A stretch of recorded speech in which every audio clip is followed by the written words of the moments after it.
1,100 rounds of 308, 4 matches, and 1 class is what it took for me to switch to shooting 6.5 Creedmoor. Like so many have, I started my precision rifle journey shooting 308. And over the last 2 months or so, I've put between 1,100 and 1,200 rounds downrange in either a match or some type of class or training environment.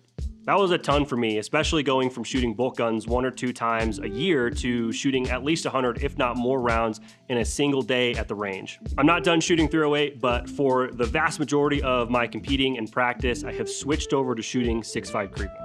I'm gonna spare you beating the dead horse of the 6.5 versus 308 argument video, and I will say that for myself, the main reason that I have switched over is for gaining that competitive advantage. When I started this YouTube channel, I dipped my toes into kind of all kinds of competitive shooting, and I've enjoyed every single one of them, but none of them has really resonated with me like precision rifles have. And so as I've refined kind of what I want to do and where I want to put my time and energy, that has been the PRS. And I want to compete, like compete. And while I completely understand that my fundamentals of marksmanship and my training are going to take me farther than any one caliber could, 6.5 Creedmoor seems like the next logical step for me in competing in the PRS. So why not a 6GT or a Dasher or something fancier than a Creed? Well, I just like this bullet and I think it's cool. I don't have the time or the equipment or the knowledge or the money to spend on getting into reloading, and at some point I know I will, and when that day comes, I will look into one of these cool whiz-bang cartridges that all the cool guys shoot, but until then, I'm gonna keep shooting 6.5 Creedmoor. So for the rest of this video, I want to give you guys just a quick rifle overview, a little update to my kit and what I'm shooting. It's not a review. Like I've said before, I'm not a reviewer. I just like guns. I think they're cool. So kind of dig into the nitty gritty on what's changed about my rifle, and then talk a little bit more about 6.5, the pros and cons that I have found so far after shooting a match with it. So rifle first. This is the rifle in its current state. I'm shooting in the same Whiskey 3 Pro chassis that I already made a video about, and I've been loving this so far. I've got a couple matches down on this chassis. The most notable improvement and change to this rifle is obviously the barrel and the action. That's what swapped the gun to 6.5. So I'm shooting a Defiance Ruckus action, and then I've got a 26-inch 6.5 Creedmoor proof research barrel in here. It's very different than what I was shooting in comparison to the short and light 308 setup.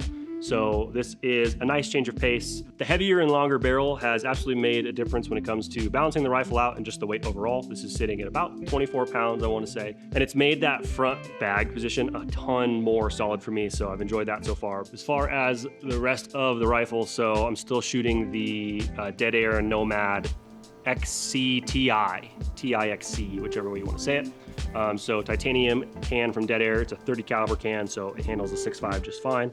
I did try to shoot the Sandman X on this rifle just to see the difference, and it was way louder, at least in comparison to the Nomad, with the larger volume and just more space inside the can. So I'm gonna continue shooting this for now. I really like it, and I have the burn proof wrap on here because it does heat up, it does create a little bit of mirage, and this does help with that. So moving down the rifle, I'm still shooting the Vortex 636 Gen 3. The only difference I made here is beforehand I was shooting it in the Badger Ordnance C1 Max 1.3 inch mount, and I've moved over to the 1.54 mount, so just a little bit taller. And the reason for that is when this optic had some troubles and I sent it back to Vortex to get fixed, I borrowed an optic from my friend Ryan, and when I shot his, he had the higher mount, and I didn't realize how much I enjoyed having a little bit more upright head position compared to really trying to dig my cheek down on the gun. So I gave that back, got my optic back, and immediately bought the taller mount because it is way easier for me. I like it a ton, and so I'm thankful for that chance I had to just try something a little taller because I didn't realize that I didn't like the 1.3 as much as I would have liked the 1.54. So on the other side here, I do have the little data card holder that Badger sells on their site. This integrates into their mount, which is super nice, so it keeps it off my pick rail. And it's just this little foldable card with a little piece of plastic on the top and then just some Velcro. And it comes with a little white, like white erase board type material, and you just stick it to that so I can pop it off, write my data on there, stick it on here when I'm ready to go. And then when I don't need this, I could just take it off completely, or I can just fold it underneath this turret and it stows completely out of the way. So I like that it is rigid and it kind of has these little detent clicks to hold it in place. So I mentioned it already, but shooting the Whiskey 3 Pro chassis, this thing has been absolutely phenomenal. I've really started to like using this, especially in matches. I like the enclosed forend because I can get my thumb up here, especially when I'm trying to grab the bag and kind of pinch the two of them together. So I'm liking that. I have a Trigger Tech diamond trigger in here. This is the single stage variant, and it's not at the lowest it can possibly go, but it is just above that. So super nice, crisp trigger break. I've got absolutely zero complaints. I'm still shooting with this Atlas bipod on here. It works great a ton of the time, but when you are in those situations where you need, a SkyPod double pull or triple pull even, you start to notice that it really is helpful to have something like that over a more standard tripod like this. So 90% of the time this works phenomenally, but that extra 10% would be nice to have one of those. So down the road, I'm sure I'll pick up one of those, but they're like 600 bucks and you boys broke after this. So it is what it is. So that is the rifle itself. We'll talk a little bit about the ammo. As far as ammo goes, I have been shooting this G9 120 grain super match bullet. It is a solid copper projectile, and the box speed is 2950, but out of this 26-inch barrel, I'm getting over 3,000, just around 3,006, 3,010 feet per second. So it's absolutely flying, which is quite the departure from shooting the NATO potato round going like 24, 2,500 feet per second. So this has been super entertaining to shoot. I've got some other kinds of rounds for more practice stuff, but it is a proof barrel and it's living up to the name because I have not found a bullet yet that this thing does not like to shoot. So that is very nice. It's very reliable and I like that a ton. So I've already had a chance to shoot a match with this rifle, and so I'm going to do a video talking about that match and just go over some of the footage like I have already. But until then, I do want to quickly go over kind of what I've seen so far shooting this round as compared to shooting 308.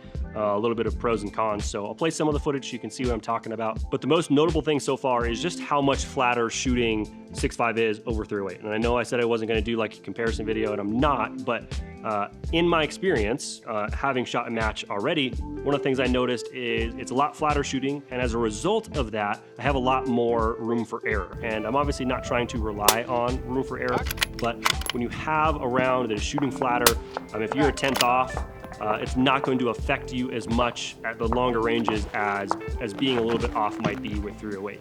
If it's dropping more severely and you're having to be really, really precise with your data with 6.5, or at least with this 120 grain round, it's going so fast and it's flying so flat that I can miss by a 10th or two and still generally be okay 600-700 yards out. So that has been really nice. But the one complaint I do have, and it's a small complaint, the inherent downside to a round that is moving that quickly is that it gets to the target really, really fast. And this is something that people have told me as I have kind of talked to them and gotten their opinion on shooting a fast bullet. They all say that you have less time to react on closer targets because that bullet is getting there so fast that reading wind or reading the impact swing of the target can be difficult. And while that has proven to be true, in my experience though, the reduced recoil of shooting 6.5 kind of offsets that for me.